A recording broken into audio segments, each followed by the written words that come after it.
Cumprimento a todos com a gloriosa paz do nosso Senhor e Salvador Jesus Cristo, o justo Cordeiro. Tenhais um bom dia, que esse dia seja repleto de vitória, de graça, da parte de nosso Senhor e Salvador Jesus Cristo. Em Isaías 66 está escrito assim: assim diz o Senhor: o céu é o meu trono e a terra o escabelo dos meus pés. Que casa me edificaríeis vós, e que lugar seria o do meu descanso? Porque a minha mão fez todas essas coisas, e todas essas coisas foram feitas, diz o Senhor. Mas eis, para quem olharei? Para o pobre e abatido de espírito, e que treme da minha palavra. O que mata um boi é como o que fere um homem. O que sacrifica um cordeiro, como o que degola um cão. O que oferece uma oblação, como o que oferece sangue de porco. O que queima incenso, como o que bendiz a um ídolo. Também estes escolhem os seus próprios caminhos, e a sua alma toma prazer nas suas abominações. Também eu requererei as suas ilusões, farei vir sobre eles os seus temores. Porquanto clamei e ninguém respondeu, falei e não escutaram, mas fizeram o que parece mal aos meus olhos e escolheram aquilo em que não tinha prazer. Ouve a palavra do Senhor, os que tremeis da sua palavra. Vossos irmãos que vos aborrecem e que para longe vos lança, por amor do meu nome, dizem: o Senhor seja glorificado, para que vejamos a vossa alegria, mas eles serão confundidos. Até aqui vamos estar lendo, mas já deu para a gente, entender os mistérios de Deus nesta manhã tão preciosa. Nós temos mais é que agradecer a Deus, pela vida que Ele nos concede. Por mais difícil que é a situação, por mais difícil, por mais doloroso, nós temos que agradecer a Deus. Porque esse ar, Ele que manda e comanda, Ele que manda do alto dos céus a vida, para nós respirarmos e vivermos e sobrevivermos na face dessa terra. Respiramos o seu fôlego. Graças a Deus, Louvado seja o nome do Senhor. Somos totalmente dependentes dele para respirar também, É maravilhoso. Já podemos ver aí, a luz do sol. Temos que dar graça pela nossa vista, pelos nossos ouvidos, pelas mãos se moverem, pelos pés se moverem, o nosso corpo se mover, enfim. Olha quantos benefícios nós temos da mão do Senhor e muito mais para alcançar. Graças a Deus.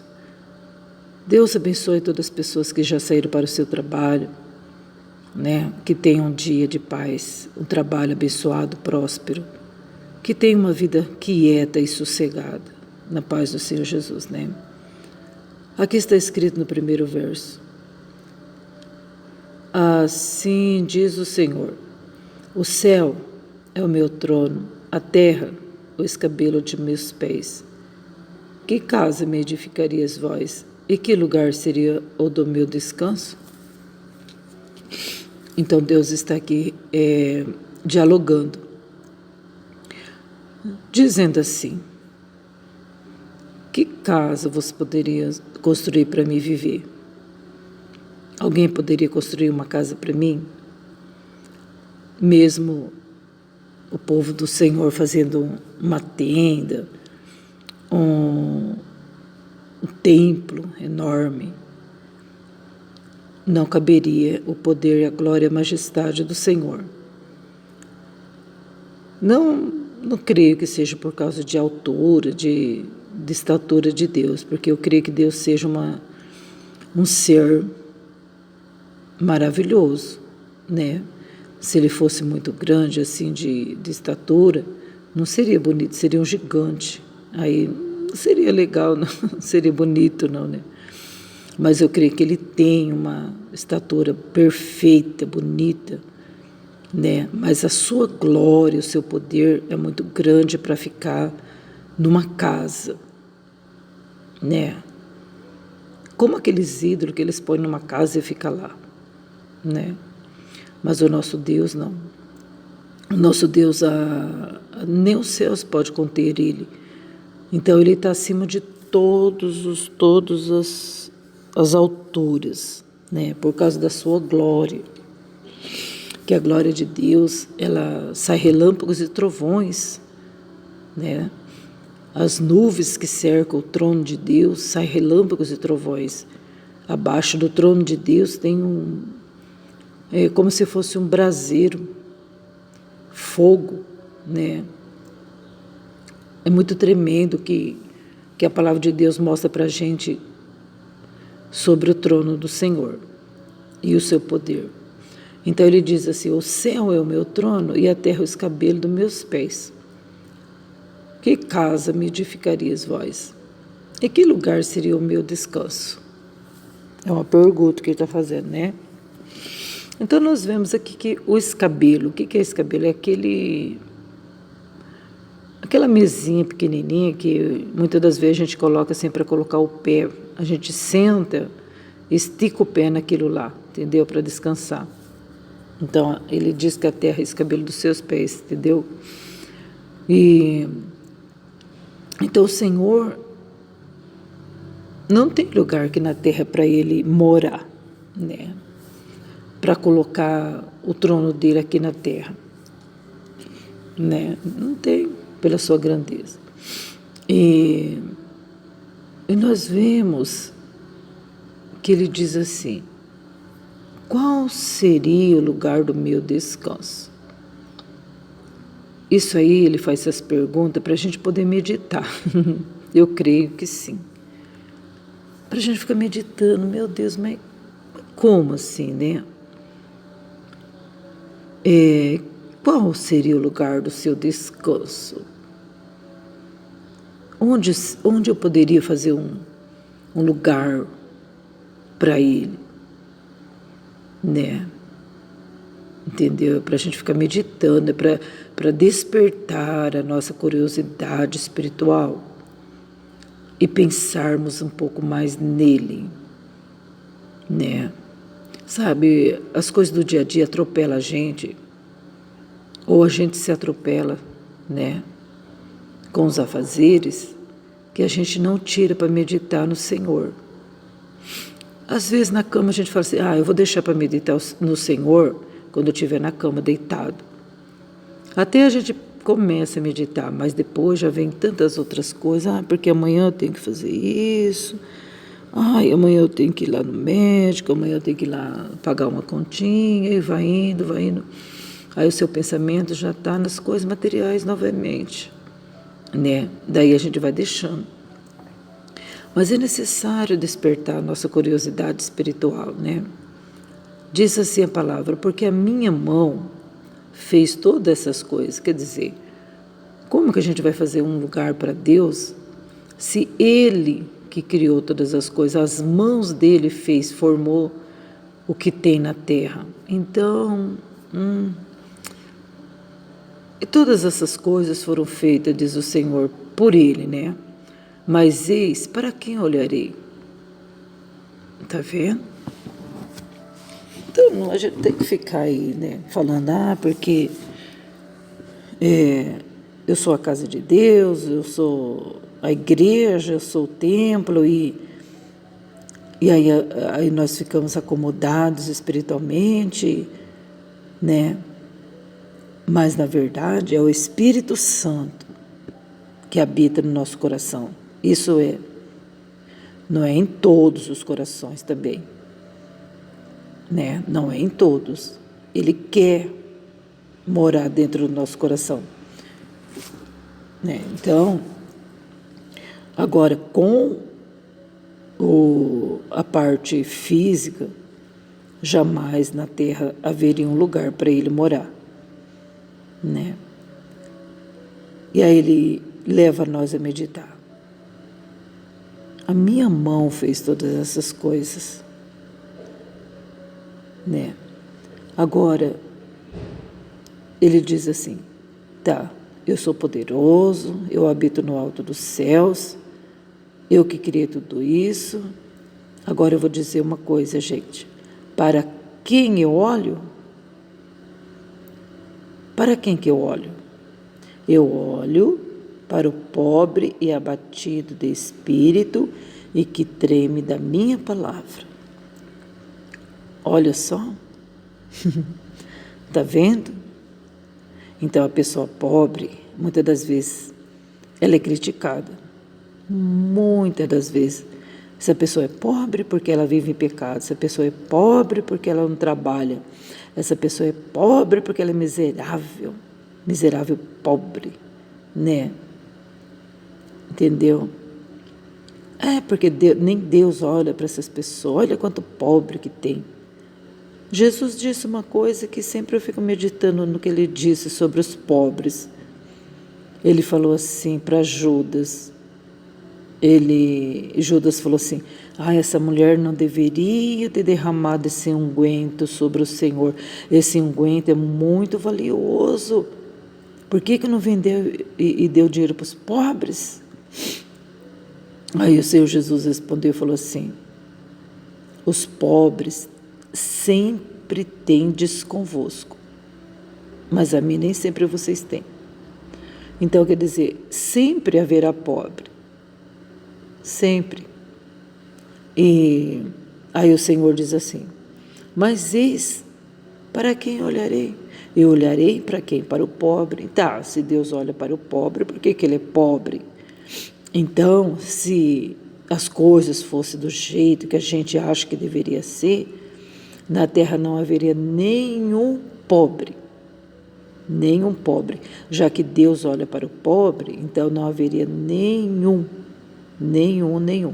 Isso aqui está dizendo que ele olha para o pobre, não está dizendo que ele vai encher o pobre de riquezas, né? Às vezes ele faz isso também. Quando ele acha que tem que fazer, ele faz.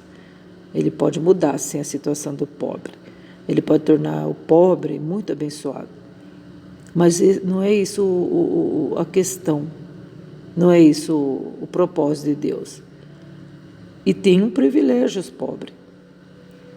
O Senhor Jesus, o Deus na terra, disse assim, aos pobres é anunciado o Evangelho. Está entendendo? É igual o caso dos levitas. Os levitas não tinham herança, não. Todas as tribos tiveram herança, mas a tribo de Levi não tiveram herança. Porque a herança de Levi, da tribo de Levi, era servir a Deus. Ela serviu o Senhor, trabalhar no templo. E as ofertas, alimentos, essas coisas todas, era para entregar lá na igreja, para que eles fossem alimentados, sustentados, e ali então teriam abundância de bênção. Então nós vemos aqui que ao pobre é anunciado o Evangelho. Por quê? Porque a riqueza do pobre é o Evangelho.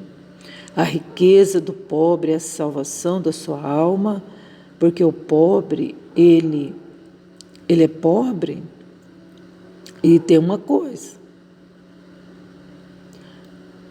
O pobre, se você chegar na casa dele, o que ele tem, ele reparte com você para você comer. O pobre, se ele ficar sabendo que tem alguém, um vizinho, precisando de alimento, ele reparte o que ele tem. Se a pessoa tem 2 xícaras de arroz, né, ela dá uma para o vizinho. O pobre é assim. O pobre, eles comem junto, sabe? Faz uma farinha com feijão, a minha mãe falava tutu de feijão. E come todo mundo. Você está entendendo? O pobre é abençoado. O pobre é abençoado, gente. Para quem olharei? Para o pobre. O pobre, ele não passa sede. Ele pega uma lata e vai num rio, traz água na cabeça, ferve água, toma água, faz comida com aquela água. Você está entendendo? Gente, o pobre, ele desfruta da natureza. Não desfruta da natureza de ficar em regalias, em piscinas, em mares.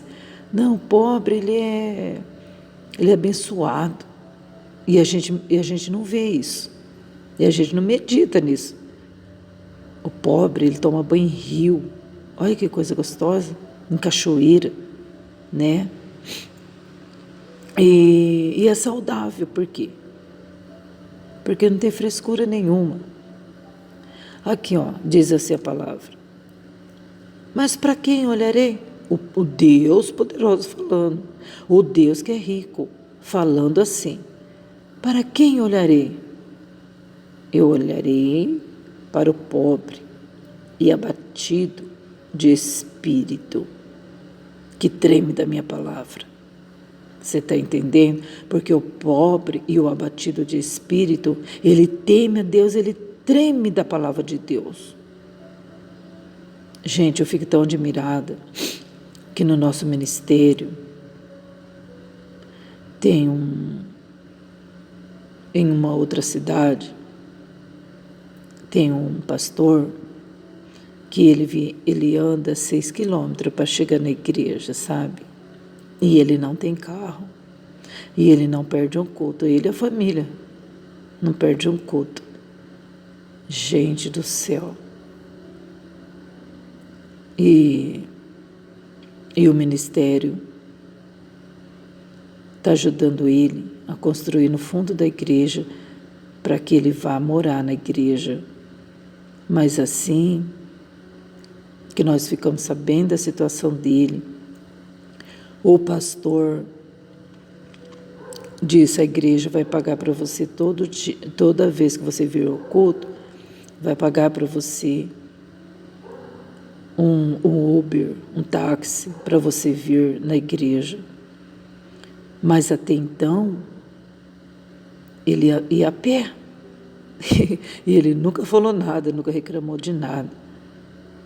Mas aí então, foi, né, os irmãos, é claro, o pastor, é claro, vendo a situação e está ajudando ele. Mas, para ele, se não tivesse falado nada, ele ia continuar, está entendendo? Ele ia continuar, sabe por quê? Treme da palavra de Deus, teme e treme da palavra de Deus. Será que esse homem não tinha canseira? Será que a família dele também não tinha canseira? Né? Nós também, quantas das vezes, eu lembro, eu já falei isso, que a gente ia a pé para a igreja, lá em Minas Gerais. Não tinha carro, não tinha nada, a gente ia a pé, dormia, depois a gente voltava a pé de novo no outro dia. Tão longe que era.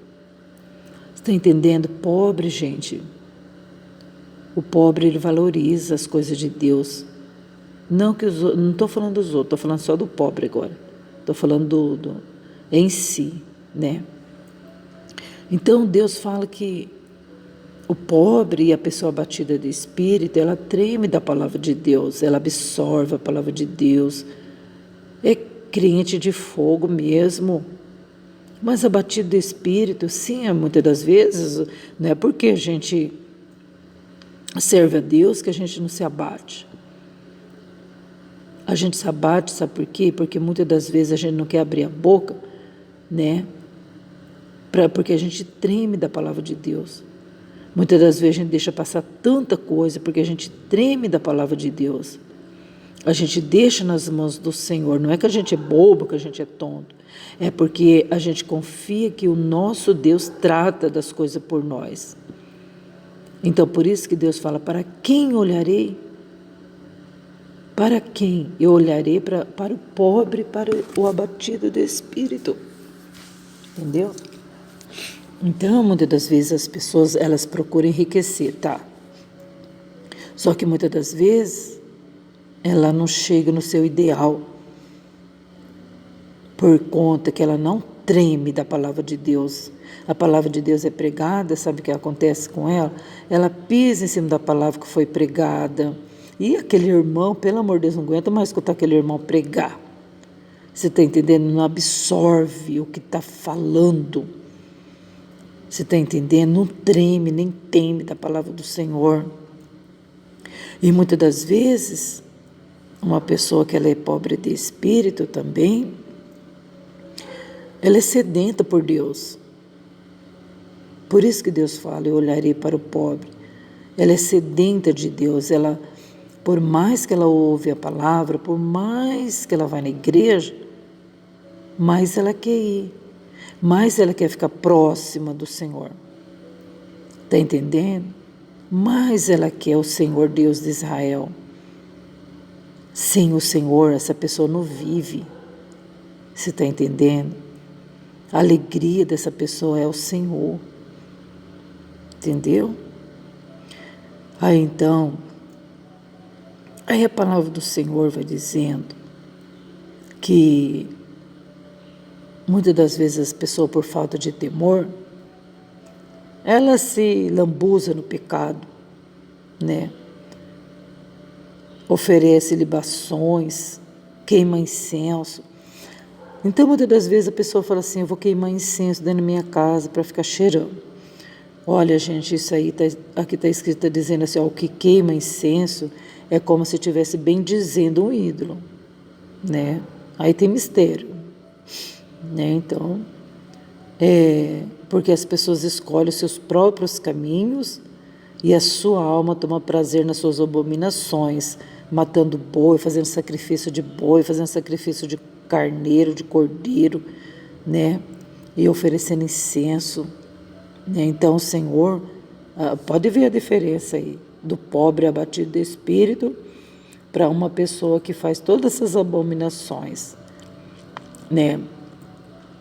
A pessoa que teme a Deus é diferente do outro, do injusto, né? Que anda nos seus próprios caminhos, fazendo as suas próprias trajetórias, independente de Deus. Não está nem aí se Deus se agrada ou não. O importante é que a pessoa quer seguir o seu ideal, o seu propósito, quer atingir o seu alvo carnal, né? Aí o Senhor fala assim, eu vou requerer, viu? As suas ilusões. E eu vou fazer vir sobre ti os seus temores. Porque eu falei e ninguém respondeu. O Senhor está dizendo. E não escutaram. Mas fizeram o que parecia mal aos seus olhos e escolheram aquilo que não tinha prazer. Entendeu? Então, olha, nós temos livre-arbítrio. Mas que livre-arbítrio? Árbitro. Então, a gente escolher o mal é se tornar inimigo de Deus, né? Escolheram aquilo em que não tinha prazer. Então, a pessoa andando desse lado aí, ela acha que ela está bem e está adquirindo para si maldições. Porque eu sempre digo que é falta de inteligência. A gente apartar do Senhor, né? Ouve a palavra do Senhor. Ouve a palavra do Senhor. Os que tremeis da sua palavra. Está vendo? Aquelas pessoas que temem a Deus, ouve a palavra de Deus. Ouve o que o Senhor está dizendo nessa manhã, né? Que Deus, Ele não desampara o abatido. O Senhor não desampara o pobre. O pobre, ele tem um coração desapegado das coisas do mundo, né? Os que temem a Deus, a fé é visível, certo? Ouve a palavra do Senhor, treme da sua palavra. Aí, está no versículo 5, né? Vossos irmãos que vos aborrece e que para longe vos lança, por amor do meu nome, dizem, o Senhor seja glorificado, para que vejamos a vossa alegria, mas eles serão confundidos. Então, muitas das vezes, a gente é lançado fora da vida de um, é lançado fora da vida de outro, né? Aqueles que na sua frente, ai, você é uma bênção, minha irmã. Aí depois por trás critica, mas fala da gente, né? Fala que a língua cansa de falar, não é verdade? Só vê os nossos defeitos, só vê os nossos erros, aquele que a gente deixou de fazer ou fez, né? Lança nós fora das suas vidas. Mas a palavra do Senhor diz que eles serão confundidos. Por quê? Porque quem teme a Deus continua firme. Quem teme a Deus não olha para a esquerda nem para a direita. Não olha para os que criticam. Não olha para os maldizentes, olha para o Senhor. Treme da palavra do Senhor. Porque para maldizer é o que mais tem, né? Mas o Senhor diz aqui, ó. Eles serão confundidos. Então vamos deixar tudo na mão do Senhor, vamos acreditar que nosso Deus é a nossa força, sempre será, né? E que Ele não desampara a pessoa que está batida, não, né? Mas Ele está cuidando, Ele está fazendo o melhor. Glória a Deus por isso, né, gente? Vamos ouvir a palavra do Senhor, que o nosso Senhor seja sempre glorificado em todas as situações, né? Então o céu é o trono de Deus e a terra os cabelos dos seus pés. E aqui dentro do nosso coração, Ele pode morar, certo? Vamos fazer do nosso coração a sua casa, pelo Espírito Santo. Graças a Deus, né? Fica com essa palavra, vamos meditar aqui em Isaías 66, que ele é bem extenso, tem muitos assuntos bons mesmo, edificante para nós meditarmos. Fique com Deus, Deus abençoe a sua vida, abençoe a sua casa, o seu trabalho, né? Você que está aí na sua máquina costurando, você que está aí no trabalho, né? Seja qual for, seja abençoado em nome de Jesus, o justo Cordeiro.